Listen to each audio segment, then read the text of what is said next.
योगांजलि class में आपका स्वागत है। आज का विषय है परब्रह्म। इस पूरे ब्रह्मांड की रचना परब्रह्म यानी हमारे ईश्वर यानी हमारे परमेश्वर ने ही की है। लेकिन उस परब्रह्म को हम कैसे जान सकते हैं?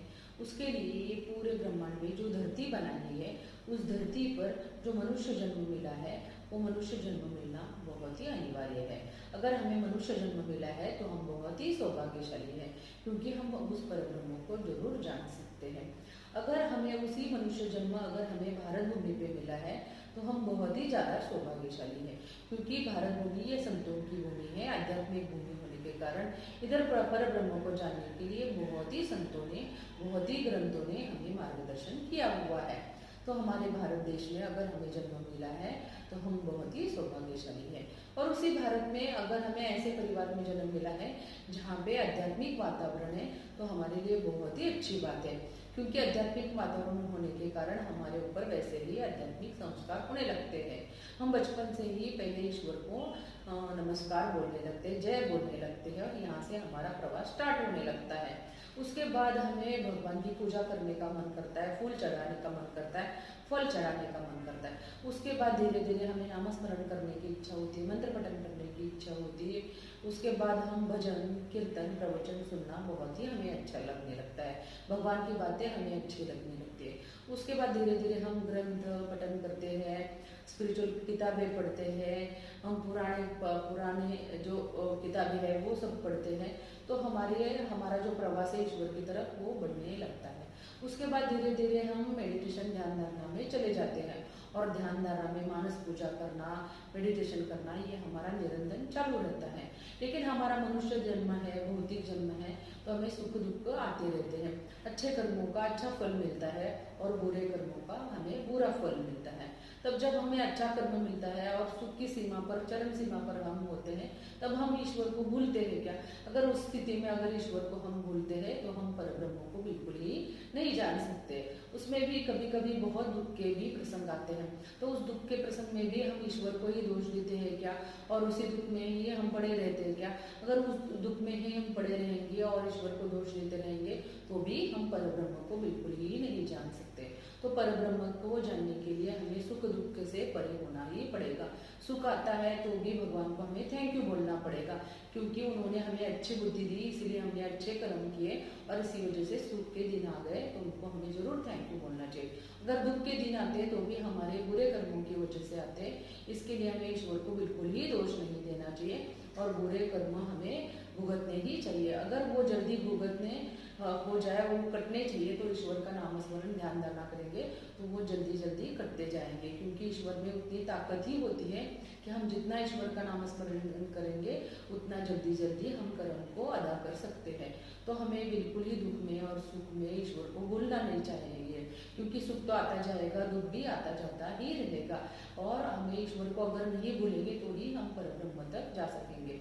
जो सुख में और दुख में ईश्वर को नहीं भूलेगा उसका अगला पड़ाव आ जाएगा, और धीरे धीरे उसको समझ में आने लगेगा ईश्वर हमारे अंदर है, ईश्वर बाहर भी है, हर एक में ईश्वर है, चराचर में ईश्वर है, हर जीव में, हर सृष्टि के कण कण में, हर वस्तु में, हर पौधे में, पेड़ में, सब में ही ईश्वर ही हमें समझ में आने लगेगा। और उसी हम इस स्थिति में रहने लगेंगे तो धीरे धीरे हमें समझ में आने लगेगा कि ईश्वर अगर है तो वो स्थिर है, क्योंकि जड़ और चंचल में तो ईश्वर ज्यादा देर तक नहीं होता है। जड़ यानी जो हमारे आंखों से दिखाई देता है, उसमें जीव है, सृष्टि है, पौधे है, पेड़ है, वस्तु है, जो नष्ट होने वाले हैं वो जड़ पदार्थ है। जड़ पदार्थ में भी ईश्वर होता है, लेकिन वो नष्ट होने लगता है, तो वहां से वो ईश्वर हटने लगता है। उसके बाद आता है चंचल, जो हमारी आंखों से दिखाई नहीं देता है लेकिन महसूस होता है, जैसे हवा है, ठंड है, गर्मी है, प्यार है, सुगंध है, जो हमारे आंखों से नहीं दिखाई देता है लेकिन ऊर्जा स्वरूप में होता है। लेकिन ऊर्जा भी एक समान नहीं रहती। देखिए हमारे अंदर भी पॉजिटिव कभी ऊर्जा आती है, कभी निगेटिव ऊर्जा आती है, निरंतर एक ही ऊर्जा हमारे भीतर नहीं बहती है, तो वो भी चंचल होती है। तो एक ही चीज स्थिर होती है, वो कौन है? वही ईश्वर है, हमारा परब्रह्म है, परमात्मा है। तो वो हमें धीरे धीरे समझ में आने लगती है। जो हमारा देखिए कितने शरीर हुए होंगे, हम कितने जन्म लिए होंगे, हर एक जन्म में हमारा अगला अगला शरीर होने लगता है। कितने पेड़ पौधे उगते हैं, मर जाते हैं, कितने जीव आते हैं चले जाते हैं, और धरती भी कितनी बार तैयार होती होगी, नष्ट होती होगी। ये जो आंखों से दिखने वाले जितने भी ग्रह तारे हैं, पृथ्वी है, पृथ्वी पर से जो भी दिखने वाला है सब वो आता है और नष्ट होने लगता है। यानी जड़ वस्तुएं जन्म लेती है और वो मर जाती है, डिस्ट्रॉय हो जाती है। और जो चंचल होता है वो एक जगह पे नहीं टिकता है। सुगंध जैसे कि आज फूलों में लिया और वो सूख गया, मुरझा गया, जमीन में चला गया, तो उसके बाद सुगंध आना बंद हो जाती है। ठंडी के दिनों में ये ठंड आती है, फिर गर्मी आने लगती है, गर्मी के दिनों में गर्मी आती है, फिर वो निकल जाती है। वैसे भी प्यार करने वाला इंसान प्यार करता है, जब वो हमारे हमसे दूर जाता है तो प्यार खत्म हो जाता है, या तो फिर वो मृत्यु हो जाता है तो भी हमारा प्यार वो खत्म होने लगता है। उसी तरीके से भी जो महसूस होता है, हवा भी कभी कई क्षण में बहुत ठंडक हो जाती है, तो कई बार हवा बहुत ज़्यादा नहीं बहती क्योंकि वो चंचल होती है। तो ऐसे जड़ पदार्थ, चंचल पदार्थ होते हैं, वो डिस्ट्रॉय होने वाले होते हैं, चंचलता से भरे हुए होते हैं। लेकिन एक ही जो होता है वो स्थिर होता है, वही ईश्वर यानी परब्रह्म, जिसको परब्रह्म बुलाया जाता है। वो हमेशा निरंतर सत्य होता है, युगों युगों तक, पिछले कितने युगों से वो सत्य है, अभी भी सत्य है और निरंतर सत्य ही रहेगा। उसी को परब्रह्म बुलाया जाता है। ये हमें धीरे धीरे लास्ट स्टेज तक लेके जाता है। और उसी परब्रह्म में हम जब होने लगते हैं तब हमें समझ में आने लगता है कि हमारा देह भी जड़ है, वो एक दिन नष्ट होने वाला है और हमारा देह नष्ट ही हो जाता है। उसके अंदर जो हमारी एनर्जी है वो भी चंचल है, वहां से वो हट के दूसरा शरीर धारण करेगी, ये भी होने लगता है। तो उसके अंदर जो परब्रह्म होता है वो ही सिर्फ निरंतर होता है। इसका मतलब है अगर आप देह से प्यार करोगे तो वो नष्ट होने वाला है।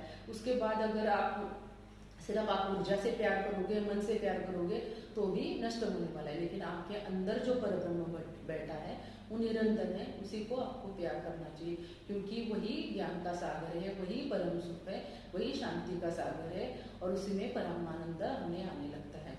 जब हम परब्रह्म से जुड़ने लगते हैं तो हमारे भीतर बहुत सारे गुण आने लगते हैं। कभी कभी लगता है कि अरे इसमें इतने सारे गुण कैसे हैं, लेकिन वो परब्रह्म से जुड़ जाता है और परब्रह्म के ही सब गुण उसमें आने लगते हैं। तो जितना परब्रह्म से जुड़ेंगे उतना आपको शांति का एहसास होगा, प्यार का एहसास होगा, अनकंडीशनल लव का एहसास होगा। आप खुशी में रहोगे, आप परमानंद में रहोगे। तो ये मनुष्य जन्म में आने के बाद आपको परमानंद को जानना बहुत ही जरूरी है और उसका आनंद लेना भी बहुत ही जरूरी है, क्योंकि मनुष्य जन्म ही परमानंद के लिए होता है। तो हम मनुष्य जन्म सिर्फ ये है, उसी जन्म में हम परमानंद को पा सकते हैं। उस जन्म को जरूर सफल करना चाहिए और परब्रह्म को जरूर जानना चाहिए और उस परब्रह्म में परमानंद को लेना चाहिए। तो आज के वीडियो में इतना ही। अगले वीडियो पे अगले विषय पे बात करते हैं। तब तक के लिए धन्यवाद।